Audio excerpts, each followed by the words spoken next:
Hey everyone, and welcome to the webinar. My name is Jess Larkin, and I'm the Marketing and Communication Specialist at Cornerstone. I'm your host for the Build Your Brand webinar series and your go-to gal for all of your marketing questions. I want to help you build a brand that's focused on growth. We have up-leveled our content this year with brand new webinars on copywriting, basic design, customer feedback, onboarding, and productivity and time management techniques. As always, these webinars will be available on the Cornerstone event calendar, and the registration links will be available in the weekly Monday Minute newsletter. For our webinar today, we're branching out a little bit from branding to talk about productivity and time management techniques that will help you stay on top of your work and manage overwhelm.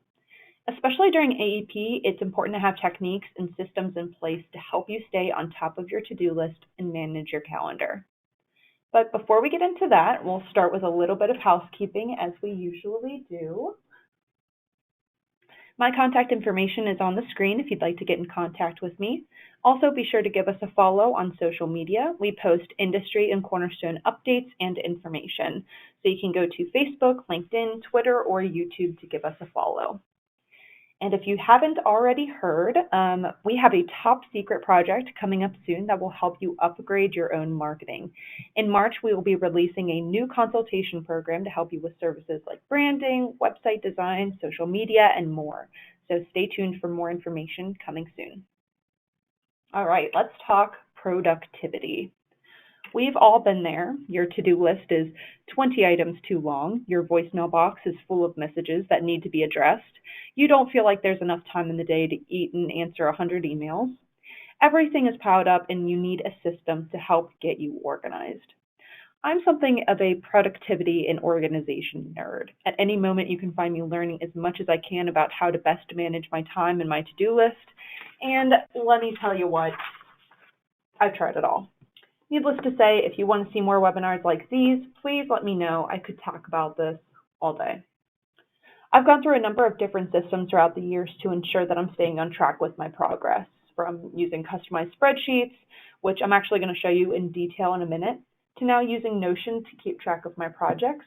I've determined what works best for me to be the most productive. So let's face it, your to-do list is probably too long. You're racing against the clock more often than you would like to meet strict deadlines. We've all been there, and it isn't a great place to be. Let's consider how we can not only organize your work, but set up systems so that we can complete it to our fullest potential. With the techniques that I'm about to suggest, don't feel like you have to use them all. In fact, some of these techniques might not work well for your productivity and attention behaviors. The best thing about productivity is that you can pick and choose and then customize which systems and methods work best for you. But if any of these resonate with you, just go ahead and give them a try, and you can just make changes when you need to. When it feels like my to-do list has gotten way out of hand and the emails just won't stop flooding in, I take some time to brain dump every single to-do list item that's on my mind and reorganize them. This may seem like you're wasting time organizing when you should be pushing through and working, but my productivity skyrockets every time I take the 30 minutes I need to get sorted. And when I say brain dump every single to-do list item, I mean every single to-do list item. I will brain dump everything from responding to that email that I've been putting off to filling up my water bottle. When life feels overwhelming, it feels best to have a list of everything in your brain that's bothering you. These tasks go into what I call my master to-do list, which is the largest of the two lists that I keep track of to manage my work. David Allen, the author of Getting Things Done, recommends a 5-phase chain design to sort through a messy to-do list. We first capture what has our attention.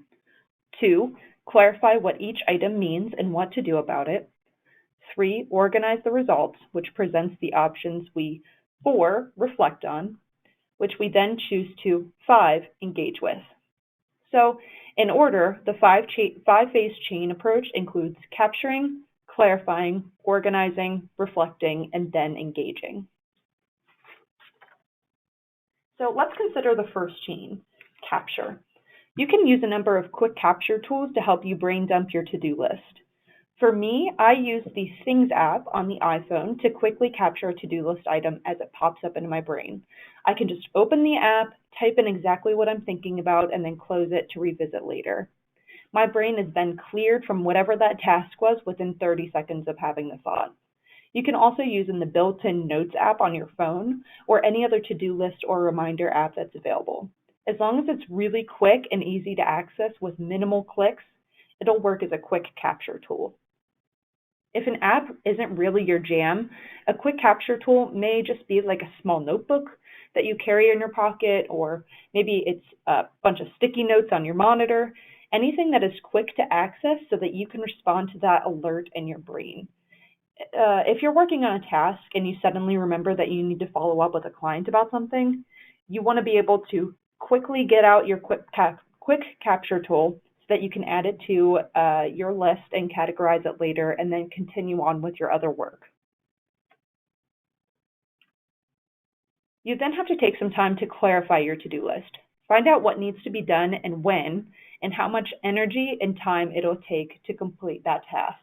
So some high energy tasks might be like running a quote, putting together benefit election forms, scheduling social media posts. Low energy tasks might be watching a Build Your Brand webinar, sending an email, requesting a testimonial, etc. You then organize those tasks into categories. To categorize my to-dos, I use the Eisenhower matrix, which helps me figure out which tasks are the most important, which are not, which can be delegated to someone else, and which can be removed entirely. The matrix categorizes the to-do list items into urgent, not urgent, important, and not important tasks. Then it's time to reflect on these tasks and add them to the list in a way that best benefits your schedule and your work preferences. So if you're a morning person, for example, you may want to schedule the most challenging tasks that you have for the morning and the least disruptive admin tasks for the afternoon. This is also a great time to determine if the task needs to be broken down into smaller, bite-sized pieces. Once you have your task list organized and categorized, you can engage with your work without overwhelm. So here's an example of a master to-do list that I would frequently use that has gone through the David Allen's 5-phase chain. This isn't my real master to-do list, it's just an example, but this is how my list looks. So this is the capture tool that I use. As you can see, I've written down all of my to-dos. I've then categorized them by how much progress I've made on those to-dos, whether or not the project is a high priority item, the type of project that it is, the due dates that I have to keep in mind, when I should follow up on something that is quote unquote in review, and any specific notes that I should remember about the project. So when someone asks me where I am on a project, I can quickly look at this list and let them know. If I'm doing email and I just want to knock off a ton of email to-dos while I have the time, I can just look at the email category.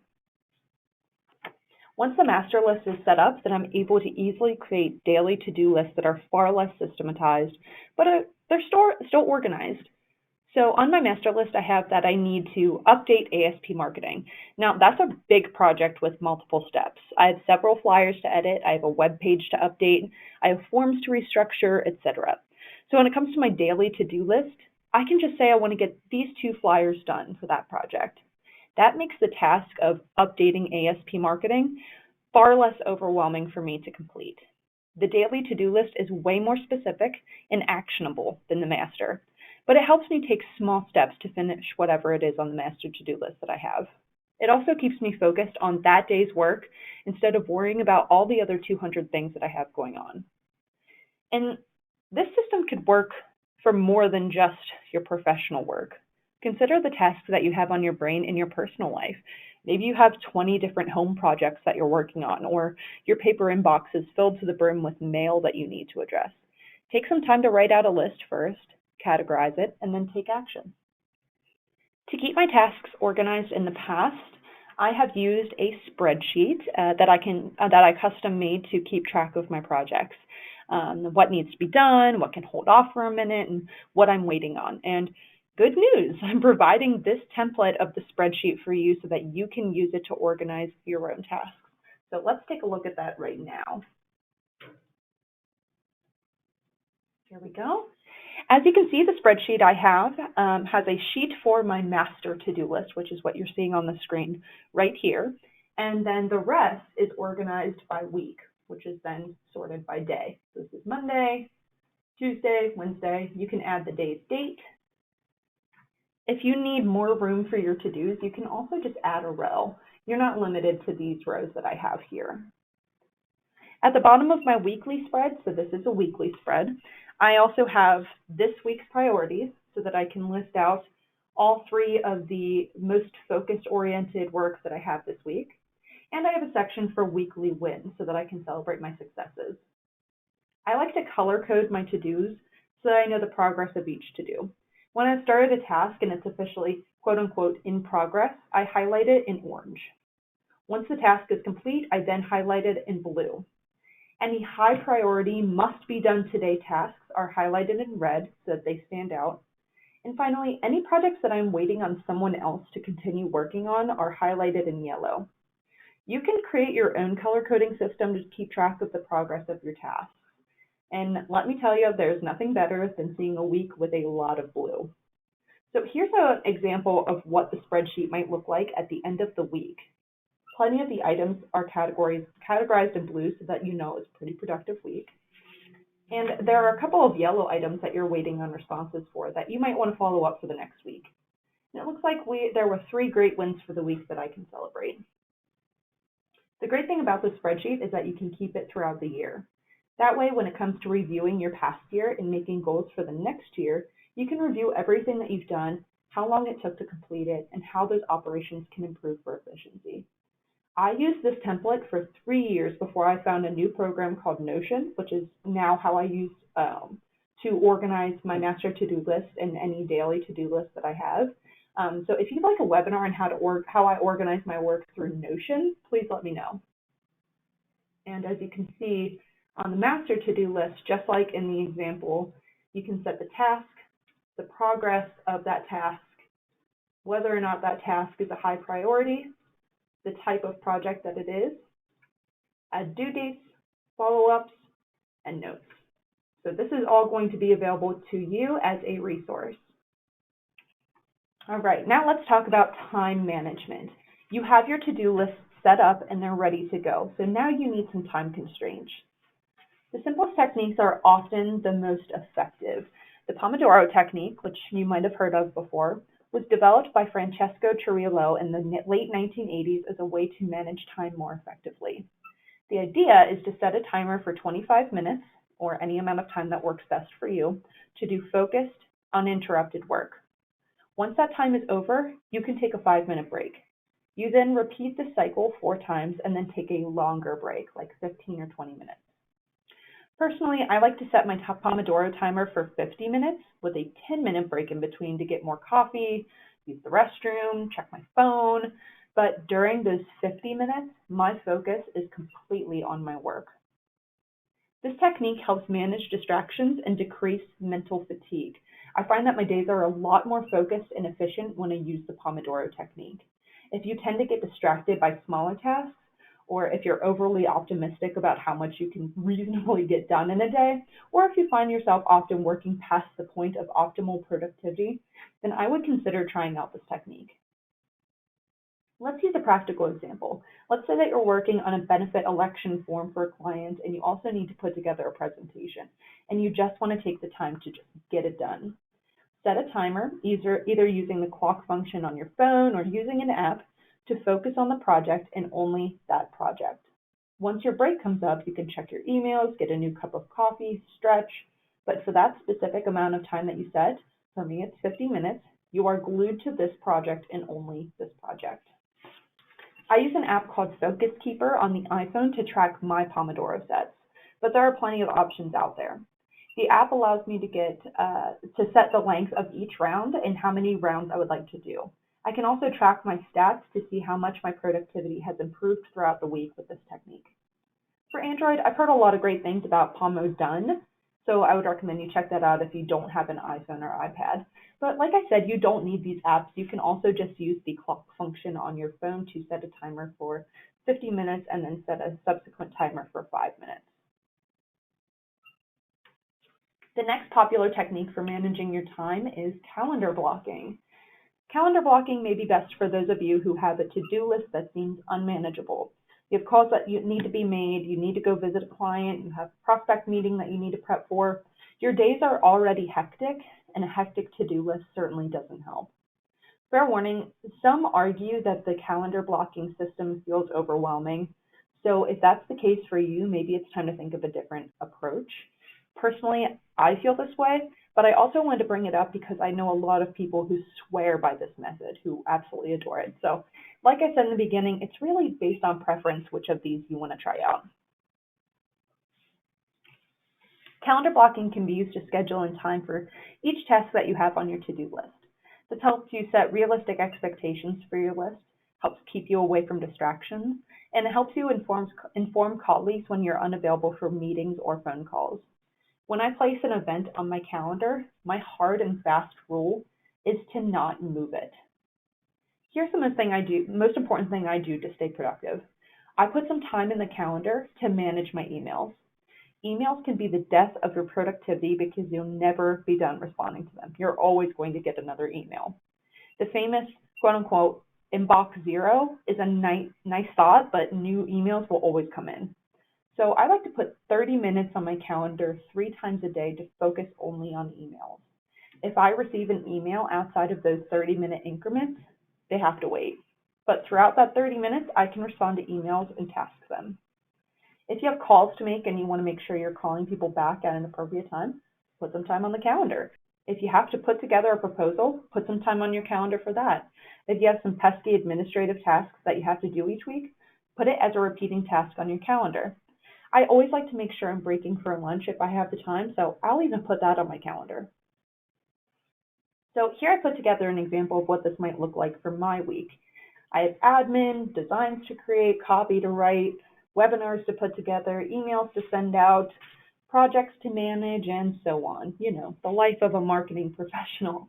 It can be pretty overwhelming to just see a giant list that I need to accomplish, so I like to calendar block to make time for the most important tasks. Calls, emails, and meetings can wait until after I'm done. I structured these days based on the times that I do the best work, and that might be different for you.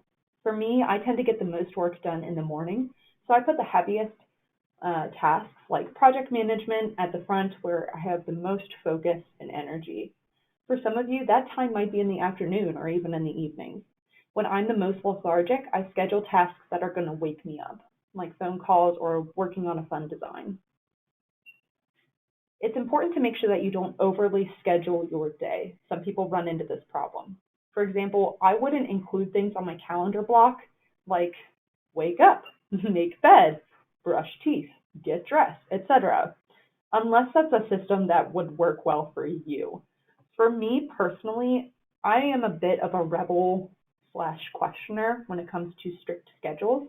Although I'm very organized, I do tend to have difficulty with justifying my quote-unquote why when sticking it to a stringent schedule.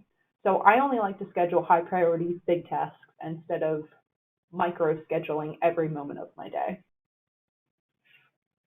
Back to our good friend David Allen, who wrote the Getting Things Done book that I mentioned at the beginning of the webinar. He also recommends something called a weekly reset, which I schedule for myself every Friday before the start of the weekend. A weekly reset prepares me for my next week and helps me set off on the right foot. In my weekly reset, I like to clean and organize my desk, organize my email inbox, prepare my Monday to-do list, sort through my paper inbox, and so on. And surprise, a second resource. I've put together a template for you to conduct your own weekly resets and review your week's performance. So let's check that out.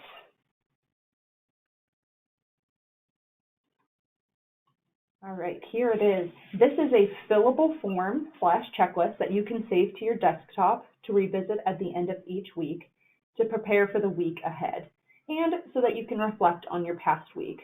I've included some of the basic reset tasks that are recommended, as well as some extra lines for you to add your own reset tasks. So maybe you have a client that you like to follow up with at the end of the week. You can put that in here. And then all of these you can just check off.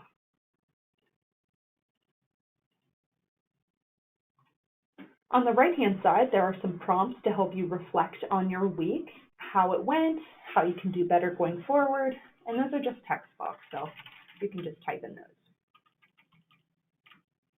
Quick note, if any of the templates that I've provided today aren't going to work for you, that's okay. You can take inspiration from them to create your own system. Maybe you're more of a pen and paper person. That's totally fine. Productivity systems are very personal to you, and it takes a lot of trial and error to figure out the best solution. Putting systems in place to best organize your life is very challenging and overwhelming, but it will help you streamline your work, and it will help prevent overwhelm in the future. The best part about implementing a new productivity technique is the ability to tailor it specifically for your needs. For example, while the Pomodoro technique is recommended for 25-minute increments, I find that I do personally better with 50-minute increments. So don't ever feel restricted by the rules that are set in place. Customize them so that you can do focused work that brings you closer to your goals. If you're interested in more webinars like this about productivity, I want to hear about it. Let me know in the survey below what more you would like to learn about. I also want to hear about what it is that you tend to struggle with when it comes to productivity. So email me at jlarkin@crnstone.com to let me know. I will put that on the screen. Here's my contact information, jlarkin@crnstone.com. Thank you all for joining me today. If you're interested, the next Build Your Brand webinar is all about how to write compelling copy for your marketing, which will take place either live or recorded on March 2nd. Thank you all and have a great day.